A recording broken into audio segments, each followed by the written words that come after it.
আসসালামু আলাইকুম। আজকে তৈরি করব রাজকীয় স্বাদের একদম বিয়েবাড়ি স্টাইলে ডিমের কোরমা। প্রথমে কড়াইতে তেল, এক চুটকি লবণ গরম করে সেদ্ধ ডিমে সামান্য হলুদ মাখিয়ে হালকা করে ভেজে তুলে নেব।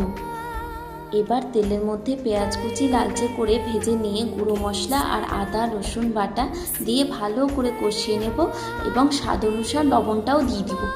মশলা কষে এলে এতে দিয়ে দেব ঘন দুধ, যা দেবে এর আসল রাজকীয় স্বাদ।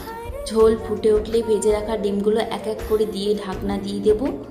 সব শেষে ওপর থেকে সামান্য গরম মশলা আর ঘি ছড়িয়ে দিলেই তৈরি।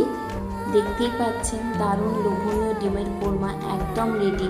ভিডিওটা ভালো লাগলে লাইক আর সাবস্ক্রাইব করতে একদম ভুলবেন না।